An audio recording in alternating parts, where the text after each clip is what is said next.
90s के दशक की सुपरहिट टीवी सीरीज रामायण देश भर में लगे लॉकडाउन के दौरान एक बार फिर से लोगों के मनोरंजन के लिए टीवी पर दिखाई जा रही है। 28 मार्च से रामायण सुबह और शाम ठीक 9 बजे डीडी नेशनल चैनल पर टेलीकास्ट की जाती है। इस शो की इतनी ज्यादा पॉपुलैरिटी होने का आइडिया इसी बात से लगाया जा सकता है कि 90s की सीरीज होने के बावजूद आज भी लोग इसे उतने ही उत्साह से देख रहे हैं और आज भी ये कई रिकॉर्ड अपने नाम कर रही है। पर क्या आप जानते हैं कि इसी रामायण सीरीज का एक एपिसोड ऐसा भी था जिसकी वजह से शो के डायरेक्टर मिस्टर रामानंद सागर पर लगभग 10 साल तक कोर्ट केस चला। रामायण टीवी सीरीज अपने आप में आइकॉनिक तो है ही, पर इससे जुड़े कई ऐसे इंटरेस्टिंग फैक्ट्स भी हैं जो आपने कहीं नहीं सुने होंगे। तो आइए आज इस वीडियो में जाने रामायण टीवी सीरीज के बारे में और उससे जुड़े कुछ इंटरेस्टिंग फैक्ट्स।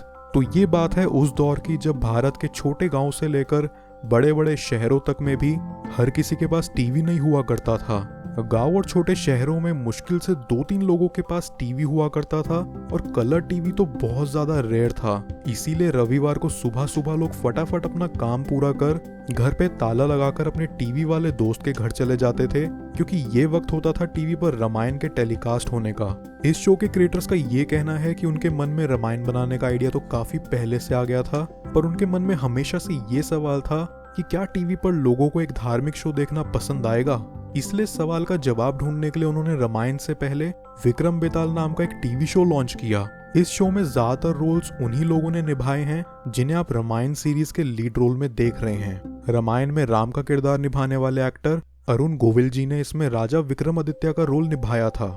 इसी तरह सीता का किरदार निभाने वाली एक्ट्रेस दीपिका चिखालिया, लक्ष्मण का किरदार निभाने वाले सुनील लहरी जी और हनुमान का किरदार निभाने वाले दारा सिंह जी ने भी विक्रम बेताल सीरीज में कई रोल्स निभाए।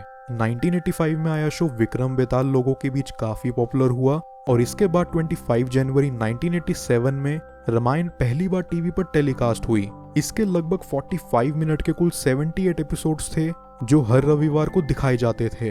लगभग 1.5 साल चले इस टीवी सीरीज ने कई रिकॉर्ड्स अपने नाम किए।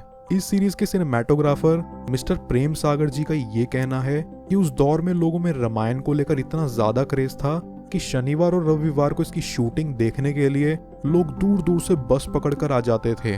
खुद अरुण गोविल और दीपिका चिखालिया भी ये कहते हैं कि कई बार तो पब्लिक में बाहर निकलने पर फैंस उनके पैर छूकर उनका आशीर्वाद लिया करते थे, जिससे साफ अंदेशा लगाया जा सकता है कि लोगों में इसका कितना क्रेज था और लोग इस सीरीज से कितना जुड़ चुके थे। आपको ये बात जानकर भी हैरानी होगी कि रामायण में दिखाए गए युद्ध के सारे सीन्स में कंप्यूटर ग्राफिक्स का बिल्कुल भी इस्तेमाल नहीं किया गया है। 33 साल पहले बने शो में उस वक्त एक एपिसोड को बनाने में लगभग 9 लाख रुपए का खर्चा आया करता था, जो कि उस वक्त के हिसाब से बहुत ज्यादा था। इसीलिए युद्ध में सेनाओं को दिखाने के लिए लगभग 2000 जूनियर आर्टिस्ट को बुलाया जाता था और शूटिंग की जाती थी। जब भी शो में जूनियर आर्टिस्ट की जरूरत पड़ती थी तब गांव-गांव जाकर ढोल नगाड़े बजाकर इसकी घोषणा की जाती थी और फिर कलाकार भर्ती किए जाते थे। शो सुपरहिट हुआ और रामायण ने हर एपिसोड के लगभग 40 लाख रुपए कमाए, जिससे पूरी रामायण ने उस वक्त 33 करोड़ रुपए कमाए। उस वक्त एक टीवी शो के लिए ये बहुत बड़ी बात थी।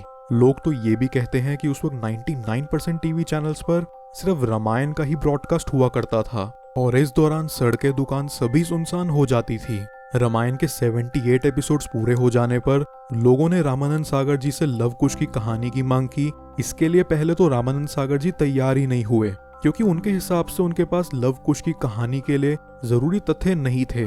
पर पब्लिक प्रेशर में आकर उन्होंने इसे भी टीवी पर ब्रॉडकास्ट किया। इस शो के टीवी पर आते ही कई विवाद खड़े हुए और इंडियन हिस्ट्री से छेड़छाड़ करने के आरोप में रामानंद जी के ऊपर 10 साल तक कोर्ट केस भी चला। एक मजेदार फैक्ट ये भी है कि जब रामायण में रावण की मृत्यु हुई तब उसका किरदार निभाने वाले अरविंद त्रिवेदी जी के गांव में उस दिन शोक मनाया गया था। राम का किरदार निभाने वाले अरुण गोविल जी कहते हैं कि रामायण के बाद से उनकी लाइफ काफी ज्यादा बदल गई है। वो बताते हैं कि एक दिन शूटिंग के बाद एक फैन ने उन्हें सिगरेट पीते हुए देख लिया। उसने उनके पास आकर बोला कि हम सब आपको भगवान मानते हैं और आप ऐसे नशे कर रहे हो। ये बात अरुण गोविल जी को इतनी ज्यादा दिल पर लगी कि उस दिन से ही उन्होंने हर नशीले पदार्थ का सेवन बंद कर दिया। ये भी कहा जाता है कि एक बार अरुण गोविल जी को राजीव गांधी ने इलाहाबाद से कांग्रेस पार्टी की तरफ से चुनाव लड़ने का मौका भी दिया था, जिसे अरुण जी ने ये कहकर ठुकरा दिया कि इससे लोगों की नजरों में बनी उनकी श्री राम भगवान की छवि बिगड़ जाएगी। अरुण गोविल जी और सुनील लहरी जी आज मिलकर मुंबई में राम लक्ष्मण प्रोडक्शन हाउस के नाम से अपनी एक प्रोडक्शन कंपनी चला रहे हैं। वहीं दीपिका चिकालिया अपने पति हेमंत टोपीवाला की कॉस्मेटिक कंपनी में मार्केटिंग हेड का काम संभाल रही हैं। शो के निर्माता रामानंद सागर जी की मृत्यु 12 दिसंबर 2005 को हुई। भले ही वो हमारे बीच नहीं रहे, लेकिन आने वाले कई सालों तक इस शो के लिए वो हम सभी के दिलों में जिंदा रहेंगे। रामायण एक लेजेंडरी टीवी शो है और लॉकडाउन की इस कठिन घड़ी के दौरान हम सभी इसका आनंद ले पा रहे हैं। रामायण से जुड़े अपने किस्से हमारे साथ कमेंट सेक्शन में जरूर शेयर करें और ऐसे ही ट्रेंडिंग और मजेदार वीडियोस पाने के लिए हमें सब्सक्राइब करें और नोटिफिकेशन बेल जरूर दबाएं। धन्यवाद।